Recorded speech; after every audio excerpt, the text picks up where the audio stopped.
Bonjour à toutes et à tous, bienvenue à Océan des possibles. Alors aujourd'hui, je vais en gros répondre à des questions qui me sont très souvent posées par des patients ou des patients potentiels, des personnes qui me téléphonent. À savoir, voilà, comment, euh, comment choisir son thérapeute, quels critères. Bon, bah déjà, quelqu'un qui prétend avoir un métier, il faut qu'il ait des diplômes, enfin qu'il soit formé. Donc on peut déjà aller voir euh, où est-ce que cette personne a été formée, quelles sont ses compétences. Tout simplement, ça commence par là. Bon, une fois que vous avez trouvé ça, je pense qu'il est important toujours qu'il y ait un prix qui soit donné, qu'il y ait transparence. Après, évidemment, en fonction des circonstances, un prix peut être éventuellement négocié. Ça, c'est le thérapeute qui décide, mais je pense il est tout à fait bien d'avoir un prix de départ. Quand vous allez chez votre médecin, bon, vous connaissez déjà le prix d'une consultation. Ça peut être pas mal aussi d'avoir un prix et puis aussi d'avoir une idée de combien de temps dure une séance, ou en tout cas une fourchette. Voilà, peut-être entre 45 minutes et 1 heure. Voilà, ce genre de choses, c'est assez important pour que le patient, vous en tant que patient, vous sachiez un petit peu voilà, où est-ce que vous allez, à qui vous avez affaire, comment vous dépensez votre argent. C'est très important. Alors, d'autres questions qui me sont posées, c'est de savoir euh, quel est le mode de paiement. Alors on entend des choses, des personnes qui me disent mais est-ce que ça va marcher? Est-ce que c'est bien si je vous paye en chèque par exemple? Bah oui bien sûr parce que quand vous faites une thérapie avec quelqu'un, bah, c'est un travail à deux. L'important c'est l'alliance thérapeutique. Euh, Excusez-moi d'utiliser un peu de jargon, mais c'est ça, c'est-à-dire un climat de confiance entre son thérapeute et le patient. Et c'est vraiment ça qui compte. Rien ne vous oblige à payer en espèces.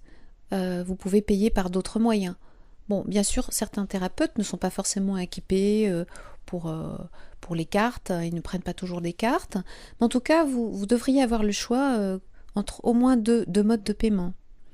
Bon, il m'arrive que certains patients insistent pour payer en espèces pour des raisons de confidentialité par rapport à leur famille. Ils préfèrent que ça ne laisse pas de traces et c'est tout à fait à eux de décider. Mais pour ma part, j'estime que en tant que thérapeute, je n'ai jamais à imposer quoi que ce soit euh, au patient. Pour une raison très simple, c'est que le patient, c'est quand même un adulte. C'est quelqu'un qui doit être capable de choisir, de décider. Et vraiment, la dernière chose que je souhaite pour mon patient, c'est de l'infantiliser. Donc, c'est pas à moi de lui dicter comment il va payer, il va choisir. Donc, voilà donc un aspect concernant l'argent.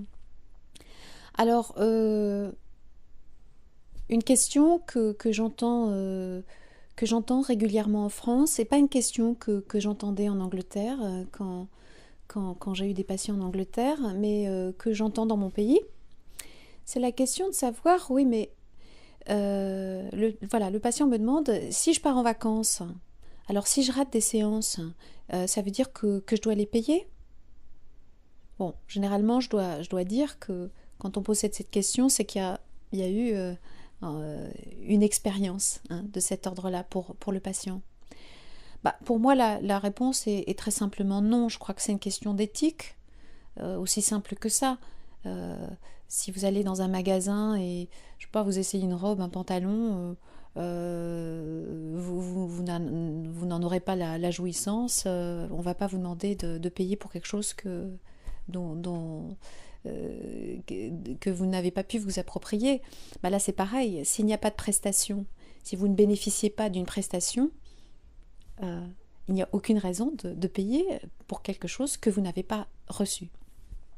Voilà. Je souhaitais clarifier ça parce que je pense que c'est vraiment important pour les gens de vraiment se poser des questions. Puis et je pense que c'est vraiment légitime de réfléchir à ces choses-là. Et puis éventuellement de pouvoir dire non si on n'est pas, si on n'est pas d'accord. Pour revenir à la question de l'argent, oui, autre chose que je souhaiterais ajouter,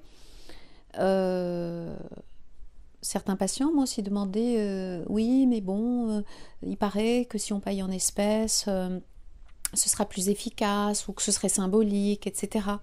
Alors, bon, moi, ma réponse est simple. Pour l'instant, à ma connaissance, je n'ai jamais vu aucune étude sérieuse qui vienne me prouver ou aller dans ce sens que payer en espèces aurait des répercussions sur la qualité de la thérapie et sur les résultats d'une bonne thérapie. Voilà. Donc moi j'attends toujours, j'attends toujours. Si quelqu'un veut me présenter vraiment une étude sérieuse, j'aurai plaisir à la regarder. Pour l'instant, à ma connaissance, elle n'existe pas. Voilà, voilà quelques petits conseils. Et puis, bon, j'espère vous retrouver très, très bientôt. Il y aura d'autres vidéos où j'aborderai d'autres thèmes. Et merci en tout cas pour votre attention et à très bientôt, toujours dans Océan des possibles. Merci.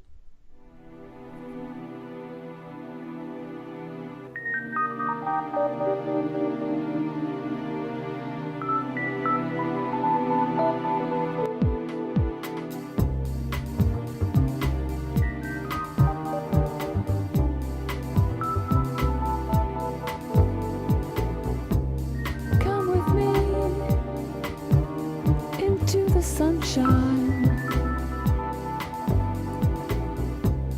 come away with me in the sunshine. Don't be afraid of the sunlight. Let's drive away in the sunshine.